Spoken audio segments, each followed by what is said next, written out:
Yan. Di ba? Katapos mag tumbling, di ba? Malinis tayo ng electric pan. Siyempre, ano na yun eh. Yung madumi, di ba?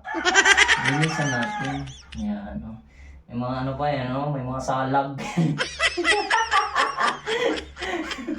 May mga salag yan. Yan, linisan natin kasi linisan natin.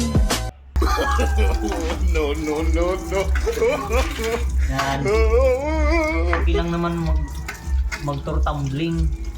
Basta pagkatapos maglinis muna tayo, di ba? Yan lang naman yung kagandahan sa kanila.